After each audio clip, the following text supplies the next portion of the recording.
Top Bed Talk. So our next speaker is Jugdeep Dhesi, who is a consultant geriatrician at St Thomas. She's the lead for the POP service. She's the vice president of the British Geriatric Society, but most importantly, and she won't mind me saying this, most importantly, she's one of our deputy directors at CPOC. So she's going to give a bit of a review on some of the things that we've been occupying ourselves with over the last 2 years or so.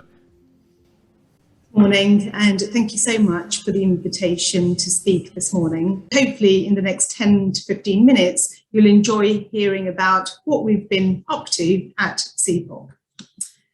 As we've already heard from Lawrence, CPOC was established at the end of 2019, perfect timing leading into the pandemic. But of course, at that time, as it is now, the need for such an organisation was clear. Firstly, in terms of volume, with 10 million people having surgery in the UK every year, and of course now with a very large number of patients on surgical waiting lists. But also in terms of the variety of conditions and complexity of pathology, ranging from simple moles through to pelvic exenterations. And thirdly, in terms of the complexity of the perioperative pathway, where patients move from community to primary care and back to the community, coming into contact with professionals from pretty much the whole organisation of health and social care. And so CPOC was set up as a cross-organisational collaboration with the patients at the heart of it, focusing on improving care from the moment of contemplation of surgery through the perioperative period to recovery, and really hoping to change the emphasis from patients being surgical patients to patients being in the perioperative pathway. So one of the first pieces of work that we completed at CPOC was actually a set of evidence reviews to help to define what good perioperative care looks like. Although many of us in the audience will be familiar with the components described here at each stage of the perioperative pathway, we really felt it was important to provide this degree of clarity. We all know patients are still labelled as being surgical or medical patients or community or hospital patients. But by clearly setting out what best practice is at each stage, we can start to move away from this very traditional model of practice to something instead that is holistic, patient-centred and evidence-based. So from the evidence reviews, we can then start to see what should happen at preoperative assessment, at optimisation, and also what patients should expect in terms of shared decision-making, where of course the decision should not just centre on the risks and benefits of treating the index surgical pathology, but instead look at the wider impact of a surgical procedure on the person. And these evidence reviews also provided information on what should happen in terms of planning, promoting short stay surgery, clear planning of the admission, discussing treatment escalation planning, and also advanced care planning. But increasingly, it also became apparent that we need to focus on what happens on the wards, where, of course, many people who are involved in perioperative care hadn't traditionally been involved. And of course, we know this is where the majority of care is still provided by surgically trained teams, whereas we know the majority of complications are medical, related to rehabilitation, or to discharge planning. And so that really helped to define what good perioperative care should look like. And it also showed us how delivering good perioperative care at each stage of those pathways results in something that is more efficient and more cost effective. Having really defined what perioperative care looks like, we then focused on developing the strategy at the Centre for Perioperative Care. And here you'll see the 6 themes that really emerged from that strategy. So going through these one by one. Firstly, in terms of improving the quality of care, many of you will have seen our guidelines on perioperative care for people living with diabetes, frailty, and soon to come anemia. And we've had amazing feedback about these guidelines, which has been great. But we also went into this with our eyes open, knowing that guidelines are constantly published, but often don't result in change in clinical practice. So So to address this implementation gap, we've taken a number of steps.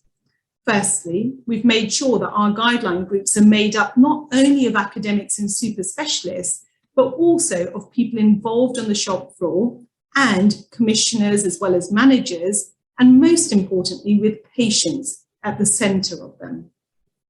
Secondly, we've started to develop our implementation strategy.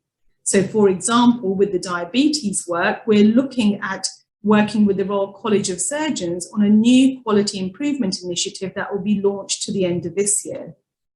And with the British Geriatric Society on some of the work that we're doing implementing the frailty guidelines. Thirdly, we've been focusing on showcasing units where we think that there's best practice so that others can learn from each other, share resources easily without duplication of effort. And we're doing this through the website, but also through events held by CPOC and other partner organisations, including GERFT. Fourthly, we've also started working with the Care Quality Commission with a plan to use the perioperative pathway as a way of describing how well a healthcare provider is delivering care for patients across a whole pathway. And the benefits of this probably lie in the fact that if the perioperative pathway becomes regulated in some way, it will also be more likely to have greater visibility and hopefully attract more investment. The second theme of our strategy focused on empowering patients and carers. And we've already heard from Lawrence about the amazing work he's been leading and doing on this together with other partner organisations. And those partnerships have been really key.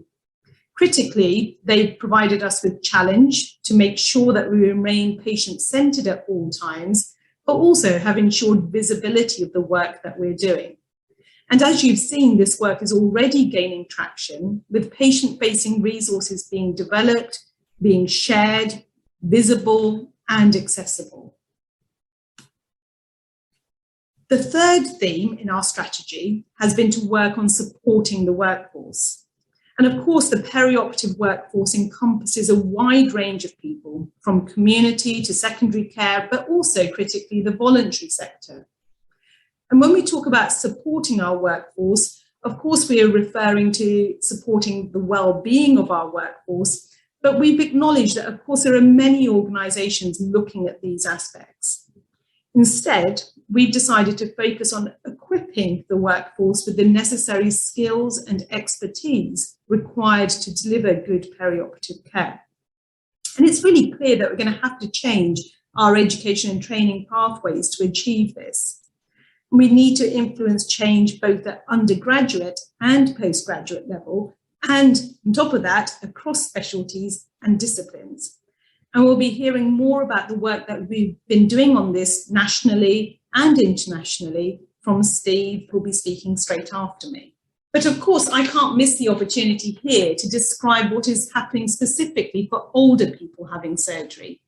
And we've been working between CPOC and the POPs team at devising education and training programs to address the specific needs of this particular group of patients, who of course we know are the majority of our high-risk patients and continue to have the worst outcomes, whether we're looking at this from a clinician or patient-reported point of view or a cost point of view. And so it's been really exciting to see how we can establish these programs across disciplines and across grades. Our fifth theme has been to influence policy. And this is where we've been really lucky to have policy experts working with us at CPOC, and they've been guiding us through both who to talk to at this level, but also how to talk to them, which of course requires a really different set of communication skills. And we're making really good progress on this, working with NHS organisations across the 4 nations. And an example has been a successful bid to the Bevan Commission to look at the patients on the long waiters across Wales and what can be done to turn those waiting lists into preparation lists and embed shared decision making. And we're really looking forward to seeing the results of some of this work, particularly from the Cardiff and Swansea teams. In terms of harnessing digital technology, to be honest, it's been kind of pretty difficult because, of course, there are multiple national bodies working on this. But we've been very cognizant of the multitude of opportunities out there. And whilst we've been constantly contacted by companies offering a whole range of services, we've been trying to work out how exactly we should best interface with them. And some of these services look at supporting patients right out there in the community, adjusting lifestyle factors while waiting for surgery. Others have looked at supporting patients with management of long-term conditions such as hypertension or diabetes, whilst others support patients with information about specific procedures. And so we've been really keen on starting to develop a repository of such resources and then signposting clinical teams as appropriate.